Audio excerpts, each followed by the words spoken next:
the rights that we have today through the Constitution were established through the founding fathers becoming extremely politically engaged. And that is my call out to Bitcoiners is if you may come from a libertarian mindset and you think, I don't like government, I don't like politics, you might not like government, you might not like politics, you might not be interested in it, but politics is 100% interested in you. And if you don't stand up and start to become engaged, then others will that disagree with you, and they will shape a government and a framework in a way that is not aligned with the world that you see or the world that you want. And when Texas is in a position to experiment and move forward on Bitcoin mining, it gives us the ability to take what we learn, the positives, and turn to the other RTOs and ISOs and turn to FERC and say, look at all the success that's happening in Texas because of Bitcoin mining. So if Texas would have been knocked out of that spot, I really can't reiterate quite enough what a negative outcome it would have caused for the whole country.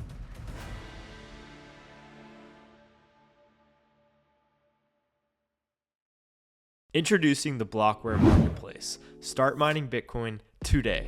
This has the potential to transform the mining industry, as now anyone can buy a Bitcoin ASIC using on-chain or Lightning, see its historical and live hash rate before purchasing, and be earning Bitcoin mining rewards in minutes.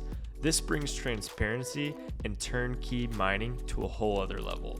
Start mining Bitcoin today at marketplace.blockwaresolutions.com.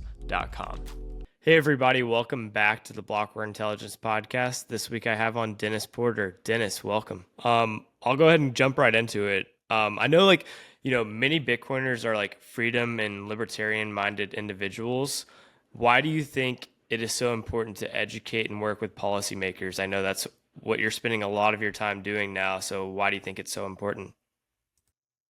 Yeah, I think it would be good to start back at the beginning of, why I decided to become really super politically engaged with Bitcoin. I was early 2021, I decided to jump on Clubhouse.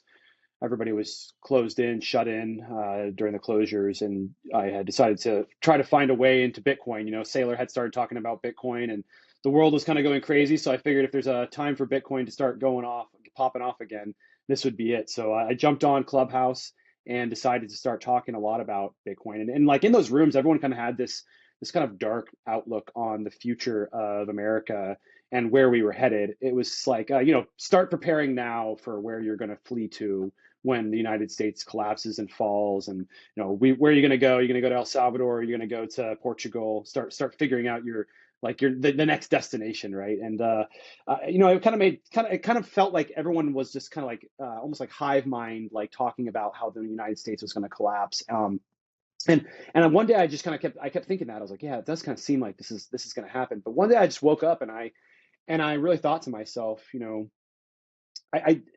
I don't think that's a world that I should be hoping for. I don't think anybody necessarily hopes for or planning for. And instead, I should be trying to do whatever I can to make sure the United States heads the right direction on Bitcoin. We, for a while, have all thought that there's no way that America can be pro-Bitcoin. But I think in the last year to 2 years, we've really seen quite a bit of uptake or increase in elected officials taking Bitcoin very, very seriously. We have, Senator Lummis saying, thank God for Bitcoin on the Senate floor. We have multiple members of Congress coming out very strongly supporting Bitcoin, writing policy to support Bitcoin.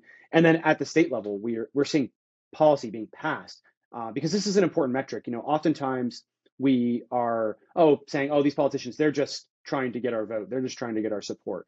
The ultimate sign that a politician is not just trying to get your support by providing lip service to your issue is when they pass actual law, because that's the ultimate goal, right? Is you want to make sure that either your issue is enshrined in law, maybe protections for that issue, or the issue that you care about is advanced through regulations or through creating a regulatory framework. And we have seen that already taking place at the state level. And in fact, even some of the folks that are in DC today, like Senator Lummis, were fighting at the state level and passing pro-Bitcoin policy that would enhance the possible direction of the United States. So for myself, I woke up from that Clubhouse era of my life, and I really just decided that I wanted to make sure that we continue down that path of making sure the United States is the best place in the world to be politically engaged. So I became very active and started pushing to talk about Bitcoin a lot with the politicians. I was starting to educate members of Congress, staffers, but ultimately realized that I needed to do something that was much more honed in. And that's when I decided to launch Satoshi Action Fund with my two co-founders. And we got to work on what we felt was the most important approach to how to make a difference for Bitcoin. And that was to go at the state level. Oftentimes people look at DC, it's a shiny object. And I do think it's important to be there. I think it's important to educate. In fact, I'll be going back there June 22nd for a Bitcoin book education day to continue spreading the word of Bitcoin. But I don't think we're going to see any sort of significant movement out of DC, at least not until after the next election cycle, potentially even further than that. And also, I think there's a little bit of a belief within the Bitcoin space that this next administration, if it switches, that they'll come and kind of heal and save all of our problems. I tend to disagree with that. I think that the next administration, although they might solve some of the problems we see today, or alleviate some of the attacks we see today, we will see different attacks and we will see different angles of pushback on Bitcoin, because ultimately those who have control over the federal government are incentivized to limit the ability for Bitcoin to grow within the United States to some extent, because they have the control over the money printer, and the money printer is in competition. The old unlimited money printer is in competition with Bitcoin. So I really believe that if we want to see the world move forward in a way where it's a positive world, and our children will have a high quality of life, that we need to be highly engaged, because the opposite of that is a world where Bitcoin is not moving forward and the United States is having major issues, and maybe it does fall out of becoming the world reserve currency, and then we're going to have all sort of knock-on effects in America that result in not only our lives but our children's lives potentially being much, much worse off than we are today. And what else are we really fighting for, if not to make sure that the next generation has a very, very, very positive future? And right now, many think that that future is dark. And so I want to make sure that Bitcoiners specifically understand that if you want the future to be bright, it does not involve just buying Bitcoin and sitting on your hands. It involves becoming extremely engaged. I mean, the rights that we have today through the Constitution were established through the founding fathers becoming extremely politically engaged. And that is my call out to Bitcoiners, is if you may come from a libertarian mindset and you think, I don't like government, I don't like politics, you might not like government, you might not like politics, you might not be interested in it, but politics is 100% interested in you. And if you don't stand up and start to become engaged, then others will that disagree with you, and they will shape a government and a framework in a way that is not aligned with the world that you see or the world that you want. So if you want to be like the founding fathers and make sure the world is created in a way that you think is going to add value to your life and your children's lives and for generations to come, I'll stop here, but I could not encourage you more to become politically active and start pushing for regulations and for policy that protect your right to own, possess Bitcoin, to have a Bitcoin business, and to make sure that countries like America are the best place in the world to own and mine Bitcoin. Yeah, I love that. I mean, it's very interesting that you came from like that doom background when people were in Clubhouse during COVID, thinking about like how the world's gonna end and America's gonna go into a downfall. But then you're like, hey, like let's do something about it. We have this tool now called Bitcoin that exists and it empowers people. Let's make it to where, the laws make it to where anyone can mine Bitcoin, anyone can hold Bitcoin. And, if we can make it to where it's easy for people to hold this new tool and use this new tool, then we're going to make the world a better place. So very, very awesome there. Yeah. Do you I mean, think, absolutely, that's right. I mean, it's all about making sure the future is one where it's a positive world for Bitcoiners. People say like, oh, we want to be, let's move to El Salvador. Why don't you want to make the United States compete with El Salvador over the future of who can be the best country in the world to be a Bitcoiner? I mean, the United States was founded on freedom and individualism, something that I think a lot of Bitcoiners agree with. We should be making sure that the United States establishes those values. And if you don't think that it's possible, look again to other industries who have had struggles. I mean, just take, for instance, the marijuana industry. It's still a federal crime to possess, distribute, and grow marijuana. Yet the marijuana industry has been able to grow at the state level and been able to establish themselves as a legitimate industry. Now, there's a specific strategy on how they approach that. They didn't just run around and tell everyone I should be able to smoke whatever I want to smoke or put in my body whatever I want. They went state by state and told policymakers the truth, which is that if you bring the marijuana industry to your state, you can bring jobs, investment, you can increase the property value, and you can decrease crime. And that's basically the same approach that we take at Satoshi Action Fund. We go state by state and we talk about the benefits of Bitcoin and specifically Bitcoin mining. You can bring jobs, you can bring investment, you can bring grid stability, and you can also enhance carbon-free energy projects as well as other energy projects, and you can clean up the environment. And these are all things that policymakers want and need, and are some things that they want to bring to their electorate. They want to bring to their voters. So states are much more reflexive to the needs of the voters. DC, I would say less so, because they could just turn on that money printer and start printing money whenever they need something. They could continue to kick the can down the road. There's less of an opportunity to do that at the state level. And also at the state level, oftentimes these guys are volunteers. They care a lot more about what they can bring to their people. And in some cases, they might even be trying to build their political career. And when you build your political career, you need to build in wins. And so if you want to build in wins so that you can go and kind of win your US Senate seat or member of Congress, the best place to do it is at the state level. And one way you can do that is by attracting Bitcoin miners to your state to solve some of the problems that exist in your jurisdiction. Yeah, 100%. We need, more Bitcoin miners and more states all across the US. I think that's awesome.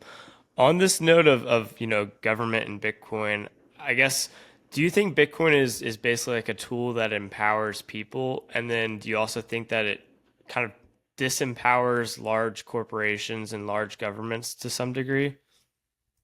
Yeah, it's a really great question. I do think that what Bitcoin does is it levels the playing field. So the current system disempowers individuals and empowers the ultra wealthy and empowers the politically connected more so than normal. I mean, the wealthy and politically connected will always have an advantage because of that position, but because of the closeness, once you have a significant level of capital, and you're close to the politicians who control the money printer, it's just the advantage is so much bigger because of that ability of that money printer to print unlimited amounts of money, and distribute it how they see fit. And that's why a lot of people like to go to DC, right? The reason why people like to get so close to DC is so they can get really, really close to the money printer. So what'll happen is, this is all theory, right? Because we don't know what's going to happen in the future. But let's say we go towards a world where Bitcoin becomes the reserve currency, and we get away from printing unlimited amounts of money, and we have a more responsible form of money. I think what will happen is you'll have a more responsible form of government, and then you'll also have maybe high net worth individuals, and those people that were going after the political class are going to be more concerned about getting close to the productive class, people that actually create value, because they can't just go ask for free money from the government. They have to actually go find a way to get people to give them money. So I do think it will empower the individual, and in some ways it will actually be good for government, because it will force government to be more responsible and more in tune with the needs of the voters. There's a big problem today right now where people feel very disconnected from government, where they feel that when they go and they vote, or when they try to show support for a politician because maybe they're voicing concerns for the issue they care about, that at the end of the day, the politician is not responsible to them, is not reflexive to the needs of the electorate. And I think that, and there's in a part that's partly true, right? We can see that happening today. Politicians will say one thing and they'll do something totally different. And unfortunately, part of the reason why they can get away with that is because of the influence of money over the political system, and that the closeness, needing to be close to big piles of money, is more important sometimes than needing to be close to large amounts of voters, because you can have a large influence over the election simply through the amount of money that you raise. Now, it's not everything. I think people oftentimes get a little too carried away with saying that money is the only thing that matters in politics, and I can absolutely 100% tell you that that's not true. It is too important, and I think that people have too much focus on the money, and that it does drive too much of the influence, but it is not the only thing that matters. In fact, relationships are a huge part of what drives politics. When you are close to someone and they are close to you and they're trusting you, that's a very big, there's a lot there to be said. When we talk to politicians that we're close to, they trust us and they move the right direction on those issues.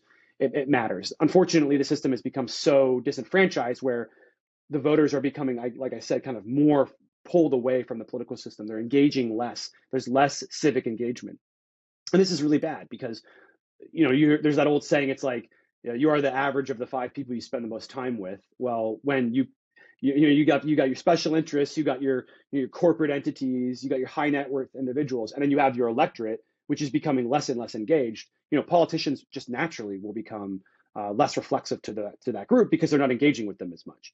And the system that we live within that's what's creating that dynamic.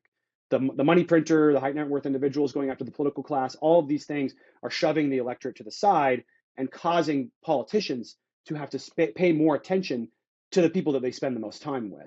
So it's not necessarily just the fault of the politician. It's more so the system that we live within. And we can change that system by moving to, obviously, a more responsible government, one that doesn't have an unlimited money printer that they can just print at will, because right now it does very much seem like we can just print as much money as we want and that there will be no sort of like significant repercussions. Yeah, we have inflation, right? There's 5, 6%, 7%. Maybe that number will go up. But we're not talking about like double digit or triple digit inflation at this point, which is happening in some countries. So I would love to see a world where we become obviously more responsible to the needs of the voters, because that is a better world for all of us. We can see more civic engagement, and we can start to see a level playing field, as mentioned before in your question, where it'll empower the individual and will take some power away from, like I said, high net worth individuals and special interests, and large corporations. It won't demolish them, but it will shift their focus away and start to make it level playing field for all the people involved in the situation. Yeah, I really like that perspective. It's almost like the money printer, or the ability to have that money printer, has just kind of created a bunch of whack incentives, and Bitcoin is just and your work is kind of restoring like the natural state of where governments and democracies in the US may be. So I think that was a really good perspective. I know you guys are hard at work at Satoshi Action Fund. What are the recent regulations and bills that you've been working on or promoting within specific states? Yeah, we've been working hard at Satoshi Action Fund. We are the Bitcoin mining advocacy organization, so we care a lot about Bitcoin mining, and by default, we care a lot about Bitcoin, obviously, because if you care a lot about mining, you have to care a lot about Bitcoin and the rules and regulations that encompass that sort of asset. At Satoshi Action Fund, we've got 4 pieces of model policy. Our most popular model policy is the right to mine bill. We have introduced that in multiple states. So far, we have passed it into law in Arkansas and into Montana. And we also in Montana exempted or banned any sort of additional taxes on Bitcoin when used as a form of payment. And this is just the beginning for us. We started off with some very reasonable policy, reasonable asks. We're not going in and asking for them to, give us free money. We're not asking for unabated regulation. We're asking for responsible regulation around Bitcoin mining, because we want to make sure that good actors thrive within the Bitcoin mining space, and that we also give local government the ability to limit bad actors from participating in its ecosystem, because bad actors can oftentimes cause more damage than a disgruntled politician who doesn't like Bitcoin mining. Bad actors can drive the neutral politicians to create regulations and laws that are very unfriendly for Bitcoin mining. We already see this happening all over the place. You can go to North Carolina. There's a couple examples there where bad actors who don't care about the impact that they're having on the local community that they're in are causing very serious issues, to the point where the local people are kind of rising up and being like, we need to get rid of this industry. It's bad. They just come in, they take resources, they don't care, they create all this noise pollution. Most of the time, that's not true. Most of the time, most Bitcoin miners that I engage with are great actors, are good corporate partners. They come in, they mitigate the noise, and they make sure that the people in the community are in contact with them and they're communicating with them, and that the local officials understand what they're trying to do and see the value of the technology. But occasionally, someone comes in who doesn't care, doesn't mitigate the noise, doesn't care about the impact on the local economy or the grid or the constituency, and then those people turn around and they go to the policymakers and they say, my life is getting ruined by these Bitcoin miners. And so that's where you'll start to see like neutrals, and even maybe some people that would have been supportive come out and try to regulate the industry or over-regulate the industry. So part of our policy efforts are always going to be making sure that we are fine-tuning regulations in a way that don't allow government to abuse or discriminate against Bitcoin miners, and then also making sure that simultaneously that government can still do what it needs to do to get rid of those bad actors. And that's a really important mission for us at Satoshi Action Fund. Nice, I like it. Yeah, I know there was an anti-Bitcoin mining bill that was like moving through Texas that I Right. believe is now dead, thanks to maybe your work and Pierre Richard and Riot. Can you tell us a little bit more about that? Like what was the bill, and then like how did it not get passed? Yeah, SB 1751. It's basically just an anti-Bitcoin mining bill, and it's not. I'm not exaggerating when I say that it's targeting Bitcoin miners. They say in the actual text of the bill, it goes directly after virtual currency data centers, which is basically Bitcoin mining. There are other types of mining out there, but 90+% of mining is done through the Bitcoin mining proof of work algorithm. So very much targeting Bitcoin miners. What the bill does in ancillary services, up to 10%, anything over that, they can't participate in it. So really limits what is really the best ability of Bitcoin mining. Bitcoin mining is one of the best grid balancing loads on the planet. And so if you're going in and you're saying, we want to limit this, the ability for this technology to balance the grid, you're kind of removing what is the best use case of Bitcoin mining today. We might find other use cases in the future. I think that we're starting to see some stuff around the potential for environmental cleanup and enhancing intermittent energy generation. But right now, the one that everyone agrees on is that Bitcoin is very, very good at balancing the grid. So it would cap that participation. It would limit the free market in that respect. And then also it would end any sort of ability for Bitcoin miners to get incentives to create rural jobs. In the state of Texas, there's a tax abatement program where any sort of industry at all, doesn't matter who they are, they can go create jobs in rural communities. And when they build a site and the property value goes up, typically the taxes will go up as well. So what the rural community will say is like, hey, we will allow you to get a tax abatement where for the next 10 years, the value of your property, it might go up, but the taxes won't. And that's just an incentive tool that rural communities have to bring job creators in, because bringing jobs in is more important than getting property tax values going up, which eventually will go up. But it's just a kind of like a delay on that increase in property taxes. And some people like these, some people don't. I'm not here to debate whether or not we should allow for rural communities to have access to these sort of tax abatement programs. But when you single out just Bitcoin mining, then that's going to be a very serious problem. So that was an issue. The third one is it was Bitcoin miners over a certain size would have to register with ERCOT and participate in the large flexible load program, which we don't have any problem with. That's great. There's other bills, in fact, that passed that have that stipulation in them. I think one passed where it said that they have to be, if they're over 75 megawatts, they have to register with ERCOT. We think that's great. We want to see more participation between ERCOT and these large loads, especially because the more we know and understand what's out there, we can also have a better understanding of what we can call on for any sort of emergencies that we have seen in the past. So the bill would have done those three things, and we really didn't like the first two. The last one is fine. What happened was the bill got introduced, and we kind of were like, as an industry and as a community, didn't pay a whole lot of attention to it because we're like, oh, this bill's like too crazy. Like it just targets us. There's no way anyone's going to let it pass. But unfortunately, a very powerful senator had introduced it and was very motivated to get it passed. There's a lot of theories out there why. Some people say it's the peaker plant industry. Some people say it's the gas industry or other loads that were participating in these ancillary service programs that didn't like having to compete against Bitcoin miners because the Bitcoin miners are so good at balancing the grid that they wanted to see that limited. And this is something that as a quick side note, that we have to be really cognizant of. If we don't engage in government, other industries and other players will that don't like what we're doing, and they will limit and restrict us. So this is part of the reason why it's very important that the Bitcoin and Bitcoin mining industry become highly, highly, highly engaged. Like we have to make sure that when these types of bills come up, that we are nipping them in the absolute bud. And in fact, maybe we are doing so much education on this issue, and we're so engaged. We're one of the 5 people, we're one of the 5 industries that these policymakers spend the most time with, that they understand our issue so much that when someone tries to introduce this stuff, they're just like, yeah, they're not going to let it pass. They're not going to let it get through committee. So the bill was put forward by a very powerful senator. We don't know the motive, although we can guess that it was backed by some powerful interests. And it went to committee. The first thing that happens with any bill is first you introduce it, get it drafted, introduce it, and then it goes to a committee, which is generally made up of anywhere from like 8 to 12 people, depending on what state you're in.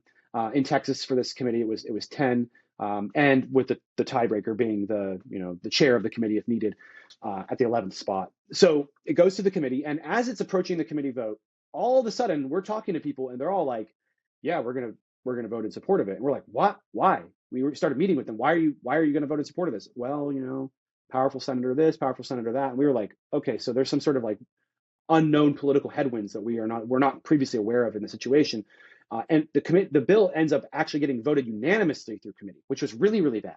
When a bill gets voted unanimously in the state of Texas, which means everybody voted in favor of it, it gets put on this like express calendar, which will allow the bill to move very rapidly and just like boom through the Senate. Like no, and nobody will vote against it, because in the Senate, unanimously in the Senate, that you don't vote against it unless it's something you really, really, really are like vehemently opposed to.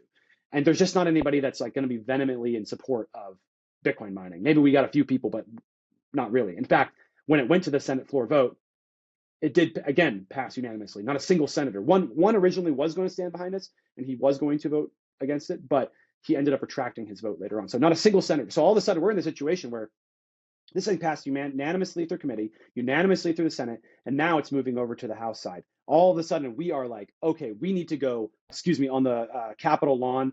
And then we started engaging with policymakers, figuring out what we could do, talking to the committee on the House side to make sure that the bill didn't even come up for a vote. And that's ultimately what ended up happening. We were fighting very hard alongside the Texas Blockchain Council and also the Digital Chamber of Commerce to make sure that this bill literally just never came up for a floor or a House vote in the committee. And the benefit of that on the state level is that there's kind of like a calendar, there's like a timeline that you have to fulfill. In Congress, things can just go and go and go and go. They can be sitting in idle forever, and one day they pass. In Texas, there's like a deadline, which was May 29th. And on May 29th, when there was no committee vote, by de facto, the bill just died because it didn't make it through committee, never got to House floor vote, never made it to the governor's desk, which is what we were fighting for. Now, if it had made it through the House committee, it would have went to all these different offices trying to figure out who we can get to vote against this thing. When we were just able to pull that off. There were some things.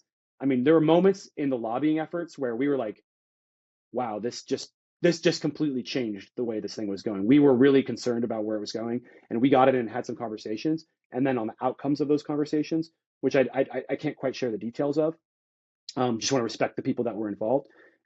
It was very significant in the general impact of where the bill itself was going. So I'll stop there. Obviously, that was a lot. I think that's just part of the reason why people need to understand in the Bitcoin space why it's so important that you become extremely engaged. Because if we were just mildly engaged, this bill would have passed. If we were just moderately engaged or even very engaged, the bill probably still could have passed. But we were lobbying, multiple days. I spent 8 hours at the Capitol one day. One of those days was with Pierre Richard. He was an absolute champion in this situation. Really was pretty impressed by how engaged she was. A lot of other mining companies were as well. Iris Energy got in there. Of course, we saw Riot becoming very engaged. US Bitcoin with Matt Persek was very, very engaged. And so we really love to see those miners show up. But if we were not hyper engaged, multiple days of lobbying, rallying at the Capitol on the lawn, I think this bill would have passed, and we would have seen, in some instances, Bitcoin miners just leave the state of Texas. And that would have been very unfortunate because Texas has been leading on Bitcoin mining. And when Texas is leading on Bitcoin mining, the United States the whole country is winning. Because the way the system is set up is that Texas, because of ERCOT, it sits outside of FERC. FERC is the Federal Energy Regulatory Commission. They oversee all the RTOs and ISOs except for ERCOT. It's the only one they don't oversee. And because of that, they're kind of allowed to kind of almost have this sandbox where they can do what they want, play around, have more experimentation. And when Texas is in a position to experiment and move forward on Bitcoin mining, it gives us the ability to take what we learned, the positives, and turn to the other RTOs and ISOs and turn to FERC and say, look at all the success that's happening in Texas because of Bitcoin mining. So if Texas would have been knocked out of that spot, I really can't reiterate quite enough what a negative outcome it would have caused for the whole country. I've had so many conversations as well where people were like, well, we're going to wait to invest in Texas and in America because we're not sure what's going to happen with this bill. People were highly concerned, and so the country. Yeah, wow, that's pretty fascinating. I was following the bill, somewhat closely over Twitter over the last, I guess, couple of weeks and month or so, and I didn't realize, how in depth and important it was. That's very awesome that you guys did that work and got that dead in the water. Another bill that I know that people have been talking about in the past is that 30% proof of work tax. I think it was more of a federal bill. What's the status with that now? Is it dead, and how did it die? So I would say dead is the best way to explain it. But unfortunately, in Congress, things can come back to life very easily. But it's dead. It's dead for now. is the way that I'd explain it. So what happened was this debt ceiling bill, increasing the debt ceiling was the thing that Congress was most concerned about getting passed. And these are what we call must-pass bills. You got your budget bill and you got your deficit bill, or deficit increase bill. And you have to increase the deficit, otherwise the country will go default, right? So it's a must-pass bill, and oftentimes because you have to pass them. In these situations is a prime opportunity for someone who wants to pass that 30% tax to say, okay, we'll agree to X, Y, Z, this, and this, but we're going to slip this 30% tax in there. So I was very concerned that the 30% tax would get included. What ended up happening was, and I was having conversations, of course, with multiple members of Congress, from the moment it was introduced, all the way to the moment that it was, essentially temporarily killed, is what we'll say, saying that they would, oppose this thing. They would get in the way. They would make sure it would never pass. That was great. I was loving the conversations I was having with our supporters. But you just never know, just like in Texas, all of a sudden, wheeling and dealing, horse trading, as you call it, in the political world, can have things that, these politicians never thought they'd get behind. All of a sudden, they're getting behind because, there's other things that they got included that were more important to them, which I understand. This is just the way the political system works. When enough leverage is applied, sometimes things get pushed through that you wouldn't think would get pushed through. Well, we woke up to Pierre Richard having a Twitter back and forth with Congressman Warren Davidson, and he had mentioned that he saw the bill, Pierre saw the bill, and that the Dame tax was not included. And he had asked Warren Davidson if it would be included or was he missing. He said yes, that luckily because of part of the negotiations that there would be no new taxes. So this is something to keep in mind. In order to get the Dame tax killed, we kind of became very fortuitous in that the Republican side of the aisle in this situation, they basically negotiated that there would be no new taxes in the debt increase, the debt limit increase. And so that was very fortunate for us. And that's what resulted in this 30% tax no longer, being pushed forward right now, currently. But that's something that I think was important is for us to remember is we need to stay vigilant because this thing can come back up. I don't want anybody to be saying, Dennis Porter told me that this thing is dead and it's never going to come back. Unfortunately, that's not the way politics works. And it's part of the reason why so many people don't like engaging in politics, because you have to stay very vigilant and on top of these issues and make sure that it never comes back again in the future and then it never becomes part of the negotiation. So that's why, reiterating again, got to stay super active as Bitcoiners and people that care about Bitcoin to make sure that something like a Dame tax never gets passed. Because if that tax were to pass, I wouldn't say it would kill the Bitcoin mining industry overnight, but it would be very, very harmful. In fact, I was talking to a lot of people who said, I'm looking elsewhere because I don't want to invest in the United States and get hit with this tax.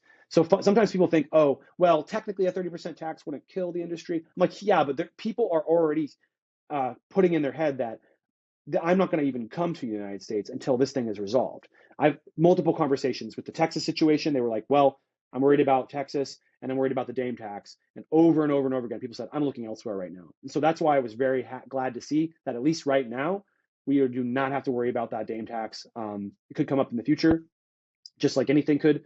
And then also, we do not have to worry about SB 1751, which was the anti-Bitcoin mining bill in Texas. Yeah, I mean, it's great to hear that neither of those bills passed, and then hopefully we'll never see anything, like that again come up. Do you think going into, so it is, now it's 2023, we're going into 2024, which will be another presidential election. Do you think Bitcoin or Bitcoin mining will play a role in the presidential election? I think it can. I've been calling for some time that I thought that there would be Bitcoin questions in the presidential debates. And right now, we see already 3 presidential candidates voicing support for Bitcoin.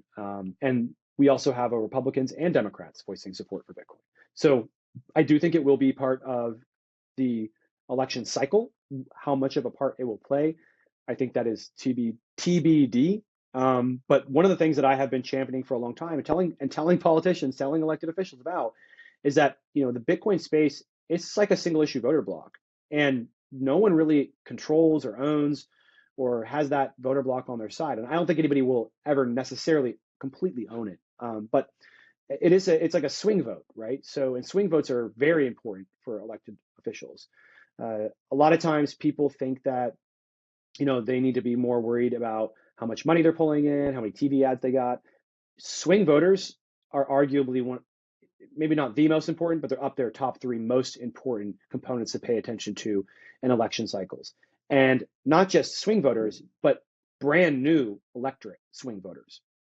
We don't really see that happen very often. It's very uncommon to have a totally new type of voter class, and one that can go across party divides. Usually you'll see, like a new voter class pop up, but it will be housed within one party or the other.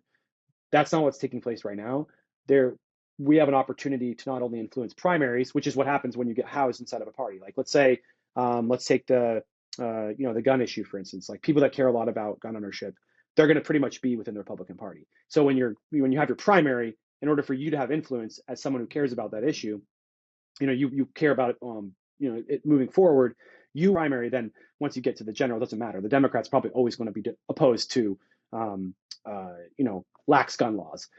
So, but this is very different for the Bitcoin community. The Bitcoin community is not housed within a Republican or Democrat party. We're not one-sided. Our vote doesn't only matter in the primary, although it does matter. It's very important. But in the general, potentially, you could have this new swing voter who, like, let's say you end up with a Democrat who's very opposed to Bitcoin, potentially Biden. I mean, it's very high likelihood that he's going to continue on, because that sitting president has lost their primary. I don't know if it may have happened once. I'll have to double check my history books, but it's extremely rare. So even though a lot of people don't like Biden and they think that he, shouldn't continue on, and they like, in the Bitcoin community, they like Robert Kennedy, just the odds of the primary moving in his direction is just low, even though, I like that he's pro Bitcoin. So let's say we end up with a Biden situation where Biden is anti-Bitcoin, and then somehow maybe like a DeSantis, a Vivek, someone else who's pro Bitcoin ends up on the Republican side of the ticket. All of a sudden, you have a brand new voter class who all they're doing is voting for the Republican. They might not even. I mean, there's progressives that I know who will vote for the Republican because they care that much about Bitcoin. And this is something that people need to appreciate. Like, there's nothing you can do. People will get mad. They'll say, "How dare you, vote for someone who's, against reproductive rights and the pro-gun." Just because they care about Bitcoin. People need to understand that Bitcoin voters are going to, and for the near foreseeable future, be in a highly entrenched voting bloc, because they are morally and economically incentivized to do so. It's very uncommon, and I'll probably finish on this. Maybe we can go a little longer, but it's very, very uncommon to have a voter class that is morally and economically entrenched to vote for an issue. And what that means is that Bitcoiners believe that the money issue is a moral issue, and that at the base of all the problems that we see in society today, that they're downstream from the fact that the money is broken. So all the bad things that are happening will not go away, but they will be benefited, or they will get better because of Bitcoin. So that's a moral issue, whether that be, poverty rate, minorities being, discriminated against. This is a type of money you can't discriminate with. The list could go on, right? So that's the moral side. But then they also own Bitcoin. So anytime you try to regulate it or ban it or go after and attack it, you're attacking their wallet. You're attacking their own, economic future. So they're morally and economically incentivized. I don't know very many groups that are like that, if any. You have the gun issue. People care a lot about that. They think that's more of like a moral issue. Like, if the guns go away, you're not going to like be bankrupt overnight, unless you're maybe a gun owner, or a gun store owner. Same thing with the reproductive rights, or on that issue. That's a moral issue. You're not necessarily going to, you yourself as an individual, have your economic future torn away because of some way that they voted on that issue. Now flip to the other side on economic issues, like, oh, we should have less taxes because that's going to make me have a better economic future. Well, that's not a moral issue. Like, outlook look like. So this is something to remember about the Bitcoin voter. Again, just going back to this point, morally, economically incentivized. So they're highly incentivized to vote for whoever is going to support them the most. And so people will hate it, and they will be so mad about it, and they'll think it's terrible that they would vote for someone that is, a Democrat might say, "How dare you vote for this guy that's pro-gun?" Well, Bitcoin voters will probably view that the Bitcoin issue as a bigger moral issue than the gun issue, oftentimes. Maybe not always, but very often. I'll close there. I think that's something to keep in mind as we move forward to this presidential cycle. I don't know how big of an impact we'll have on this one, because we are still Bitcoiners are a new voter class, and they're growing. And they may become so big that they become this major voting class that presidential elections fight over. Will they do that this cycle? I think there will be some jockeying, but I don't know quite yet if we're ready for like swaying the outcome of a presidential election, so to speak. Yeah, I mean, I fully agree with what you just said. It's like if someone holds a large percentage of their portfolio in Bitcoin, like they're going to vote for the pro Bitcoin candidate rather, like that's going to be their Right. main issue, 100%. And it's like the normal people that hold 0% of Bitcoin or that hold no Bitcoin, like they don't really care. Like if the candidate happens to be pro Bitcoin, they're like, sure, that doesn't really matter to me. Like no one's like, I hate Bitcoin, you know? Like if you That's a great maybe point, there's like Joe. maybe there's like some like random like that one senator out in California that like hates Bitcoin, but it's like normal people and Yeah. normal like people that are voting like do not care whatsoever if they don't have That's a Bitcoin. that's a really good point. In fact, it's one that I generally make when I refer to what happened in New Zealand when they started to introduce halal food. There's this what do they call it? The entrenched minority is kind of the premise of it. Is like Yeah. if you are very entrenched in your way and yet the what you want is not something that the general electorate is, opposed to, then you usually will get your way. The example is oftentimes when Muslim populations move into new countries, they hit a certain percentage, and all of a sudden, all the grocery stores have halal food because people that are on a halal diet will only eat halal. But people that are not on a halal diet, they don't care. They'll eat halal, they'll eat non-halal. It doesn't matter to them. They don't even look at it. It doesn't register for them. So it just makes more sense if you want to capture that 3% to just have halal food all over the place in your grocery store, because then you can have this new wave of revenue coming in. The same thing can be said about the voters, like you're saying. Like it makes sense to just adopt this Bitcoin industry and the Bitcoin voter block because it doesn't contradict with the rest of what you're trying to push. Now, some people could say the only caveat there is that some people that care a lot about the environment still view Bitcoin mining as a problem. Um, and I think that that's going to change over time. But generally speaking, most voters are not going to have like change their view on a candidate because they're pro Bitcoin. If Trump are pro Bitcoin, the big pro Trump people are not going to stop voting for Trump. If Biden becomes pro Bitcoin, he's not going to like lose. In fact, he'll probably gain more people than he would lose in that sort of situation. So that's a really good point, Joe. Yeah, and like we're talking about, like Bitcoin is still so small that, yes, there's a segment of the population that is, going to vote for the pro Bitcoin candidate no matter what, but it's still small. But if Bitcoin does, 20x from here and just becomes equal to gold and gold's market cap, it's like that could be 20x more people or 20x more voting power to sway the election. Like that could be actually pretty massive. And then if Bitcoin goes beyond that, then it's like, okay, Bitcoin's like a massive part of the voting base. Yeah. I mean, I think it's at some point, you have a limit on the Bitcoin vote, right? Because if one day, if let's say, Bitcoin takes over as world reserve currency, that, if that is a future we have, whether that's 10, 20, 30, 40, 50, 100 years beyond our lifetime, um, it's not something that people will get swayed on. What will actually happen is we'll switch to a world where uh, people will vote based on how people want to implement Bitcoin. So very much like how you have the internet, no one is like pro or anti-internet. They have a they have an agenda on how they see the internet being used. You have, for instance, example would be like online gambling. People want online gambling, some people don't. Some people think it's good, some people think it's totally immoral to have online gambling. But they're not saying get rid of the internet because there's online gambling. What you'll have in the future, and I've been saying this for some time now, is once you have full, more or less a mass adoption of Bitcoin, to whatever extent that is, and whatever amount people do use it or don't, when it hits that level, people will stop being like, oh, pro or anti Bitcoin. They'll say, well, we like Bitcoin, but you can only mine it off 100% green energy. Like you can't use anything else. Like we don't want to ban Bitcoin mining. We love Bitcoin mining, but you can't use it for fossil fuels. And we're already seeing that take place to some extent at the state level. New York just recently did that. So you're going to see more of that. I don't know what the other things will be. Someone might be like they might be like a censorship war hawk. We've already seen these conversations taking place where they say, okay, well, we like Bitcoin, but we don't want North Korea to use it. So we're going to ban Bitcoin miners from processing the transactions that North Koreans use. This idea has already been populated and talked about. And there are people who actually want that future. Now, do voters care? No, they don't. They're not like aware to this. But one day when like North Korea is about to launch a nuclear missile, and they said it got paid for by Bitcoin because they stole some money here and whatever there, and now they can finance it with this Bitcoin transaction.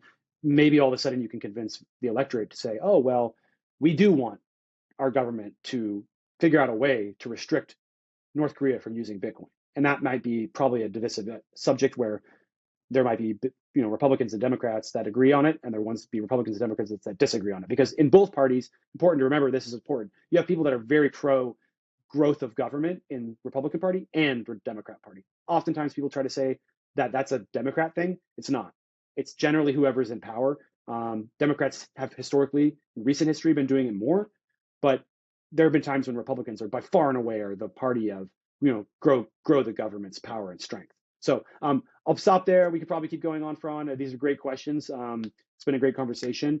And I'm really looking forward to kind of continuing to make sure that Satoshi Action Fund is at the cutting edge of moving the states the right direction on Bitcoin and Bitcoin mining. By passing right to mine, we're going to be really active at the state level. We got Georgia coming up. We're going to be focusing on. Oklahoma will be a big target state for us. Nebraska, we're really looking into, Ohio, and also North Carolina as well. So we want to continue passing right to mine. Eventually, we're going to do right to mine 2.0 as well. We're very interested as well also in getting in protections for Bitcoin miners and Bitcoin. The biggest one we really see is the protection of private keys and anti-seizure laws. So we want to make sure that 6102 never becomes a thing in the United States. And we see all of that taking place at the state level. So just going to continue fighting for making sure that the United States is the best country in the world for Bitcoin and Bitcoin miners. Nice. Yeah, I love it. Well, thanks for all of your hard work and your team's hard work. It's definitely something worth fighting for. And it's, I'm very bullish on Bitcoin, and I'm also very bullish on the United States. So I think your work is very critical for the future of both. Thanks, Joe. Yeah, we see it the same way too. So we're always looking for folks. If you're interested we're going to need more corporate partners to come in and partner with us as we move forward.